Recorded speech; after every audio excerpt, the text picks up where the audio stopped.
Здравствуйте, смотрите в сегодняшнем выпуске. Президент Туркменистана провел рабочее совещание по вопросам АПК. Туркменистан аккредитовал нового посла Мексики. Заморозки в Туркменистане продолжатся и другие новости. Президент Сердар Бердымухамедов провел рабочее совещание по цифровой системе с участием вице-премьера Танрыгулы Атахалыева, курирующего агропромышленный комплекс, и хакимов вилаятов, на котором был рассмотрен ход сельскохозяйственных работ в стране.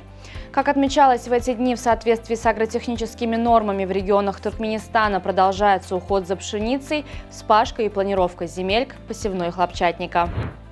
Верительные грамоты от посла Мексики в Туркменистане Хосе Луиса Мартинеса Эрнандеса приняла в понедельник по поручению президента Сердара Бердымухамедова председатель Меджлиса Дуньягозель Гулманова. В ходе беседы дипломат был ознакомлен с основными направлениями и приоритетами внутренней и внешней политики независимого нейтрального Туркменистана. На этой неделе в Туркменистане будет сохраняться холодная погода, в некоторых регионах пройдут дожди со снегом.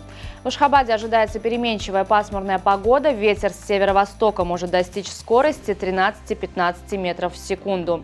Ночью заморозки от минус 8-10 до минус 1 плюс 1 градусов. Днем от минус 1-3 до плюс 7-9 градусов. 9 марта в киноконцертном зале «Ватан» оркестр под управлением заслуженного деятеля искусств Туркменистана Равшана Непесова в очередной раз даст полюбившийся ашхабадцам концерт с музыкой из популярных турецких телесериалов. В программе концерта прозвучит музыка из таких сериалов, как «Великолепный век», «Черная любовь», «Эртогрул» и другие. В международном аэропорту имени короля Абдель-Азиза в Джиде состоялась торжественная встреча пассажиров первого рейса авиакомпании «Туркменистан» из Ашхабада. Новый маршрут призван укрепить экономические и культурные связи Туркменистана и Саудовской Аравии, а также послужит дополнительным стимулом для развития торговли и туризма. Во время уборки дома в Лондоне были найдены 2 экземпляра Q1, считавшихся утраченными.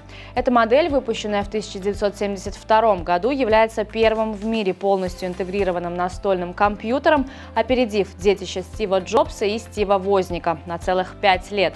Найденные в Лондоне устройства – настоящая находка для коллекционеров. Американский исследовательский центр OpenAI, известный своими разработками в области искусственного интеллекта, представил новую систему под названием Sora. Эта система способна генерировать реалистичные видеоролики на основе текстовых описаний, что открывает новые возможности для медиаконтента и видеопроизводства. Sora позволяет пользователям создавать видео, просто описывая желаемую сцену словами.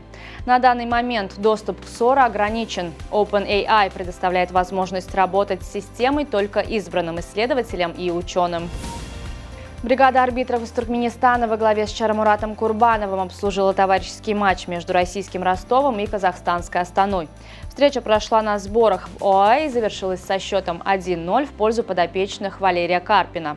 В качестве помощников вместе с Курбановым матч обслуживали Акмурат Курбанов и Ахмед Бекназаров. Как сообщает испанская газета «Марка», французский нападающий Килиан Мбаппе достиг договоренности о подписании контракта с мадридским Реалом сроком на 5 лет. Соглашение вступит в силу летом 2024 года, когда истечет нынешний контракт Мбаппе с ПСЖ. 25-летний Мбаппе присоединится к Реалу на правах свободного агента. По данным Марка, футболист лично проинформировал президента ПСЖ о своем решении покинуть команду по окончании сезона. На сегодня это все. Желаю вам хорошего завершения дня. Увидимся завтра. И не забывайте, что Туркменпортал – ваш самый надежный источник новостей.